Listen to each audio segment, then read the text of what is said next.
Hi, my name is Pat Montani, the founder of Bicycles for Humanity. I thought I'd take a couple of minutes today just to share with you some of the journey. So much has happened in the last 6 years, and this morning I started reflecting on how it got going, what's happened, some of our views on the movement, and where we see it going.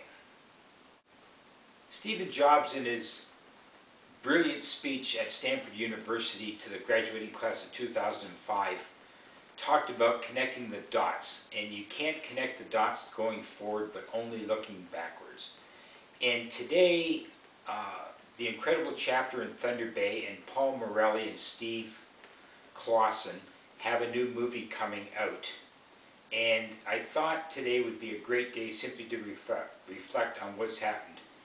And the movie is entitled Where on Earth is My Bicycle? It's a story about a bicycle going to Namibia and all that has happened to it. I have not seen the movie. I can't wait to see the movie, and hopefully all within the Bicycles for Humanity movement will get to see it soon and enjoy this great movie. So how did Bicycles for Humanity really get started? Well, the founder of Bicycles for Humanity was my wonderful wife, Brenda. She had the idea that a group in our town was going to Mexico to build a community center, and we couldn't go, so she thought that we should send bicycles down to help them. Seemed like a good idea, and we would couple it with a trip to Mexico, a holiday. So, thinking about how to do it, we come up with the idea of having a party for our friends in Kelowna, British Columbia. Everyone had to bring a bike. We'd fix the bikes up. Afterwards, we would just have way too much wine and food and celebrate that 40 or 50 bicycles were leaving Kelowna to go to Mexico. And that's really how it got started. We had a great party. It was a ton of fun. We drove the bicycles down to Mexico, delivered them, and I really thought that was the end of the journey, except for one thing. A newspaper reporter from the Kelowna the Daily Courier caught wind of it and phoned up one day and said, you know, that was great. It just made a ton of sense. What are you going to do next? And I really didn't have any idea. So I did what the only thing I could think of doing, which was I Googled who needs bicycles. And a day or so later, I get an email from this young chap in Namibia explaining why there's a need for bicycles, and I started emailing with him. It was Michael Link, the founder of Bicycle Empowerment Network, and really one of the key partner for all that Bicycles for Humanity has done. The business case from Michael's perspective was simple. People were walking, and mobility is the first step to a better life. He had come to Namibia by way of Australia to Germany to England, and he'd driven a rickshaw, and he was on his way to another country, I think it was Liberia, with a container of bikes, but couldn't get them in, but Namibia would let them in, so he simply was there trying to get the bicycles into Namibia. He was short cash, and in life you have these aha moments, and that was one. There was Michael. I looked up Namibia. It was literally the second poorest country on earth, trying to raise some funds to get a container of bicycles into Namibia to help the local people.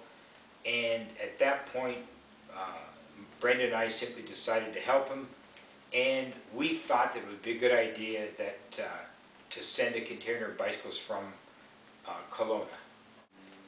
If you asked me at the start whether Bicycles for Humanity would grow into multiple chapters around the world, there would be 30 or so bicycle empowerment centers in Namibia, now growing into Ghana and South Africa, Zambia, and a host of other countries.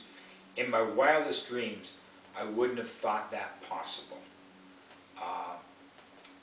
You know, it's only in looking back can we see some of the things that have been what I would call the turning points in the entire movement, and how it is now set in its ways and where it's going. The first collection in Kelowna, we did not know what to expect. A friend of ours had given us some space in his yard at Eamon Printing. Newspaper ran a little article. We didn't know whether 10 bicycles would come in or 100. The Saturday morning, the collection started around 7 or 8. By 10 o'clock, I think we were close to 1,000 bicycles. By 4 o'clock in the afternoon, we had close to 2,000 bicycles. People simply came from everywhere with a bicycle. And we only had enough money to ship one container, so for the next year we had to scramble to get the rest of the money. But in doing the collection, an interesting thing happened.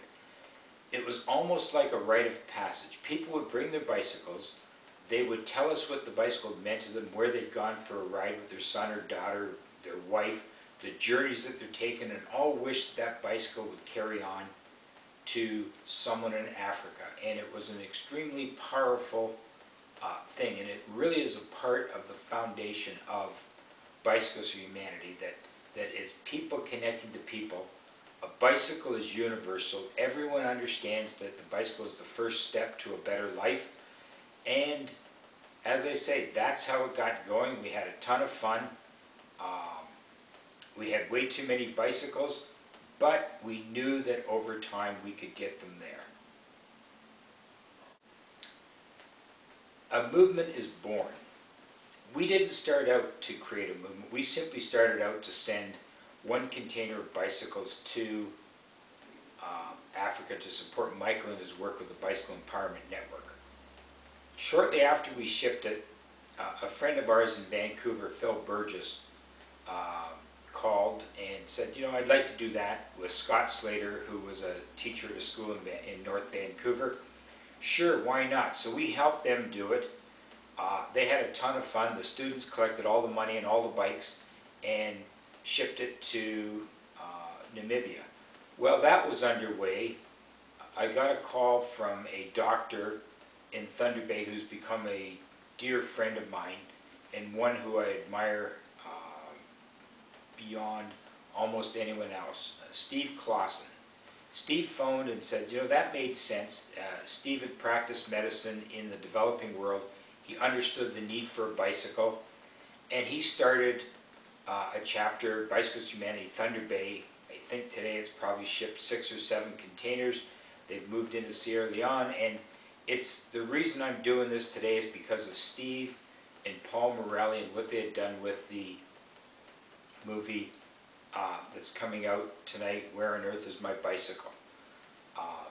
Shortly after Steve called, Seb Oren called from Ottawa and decided that she would like to start a chapter, and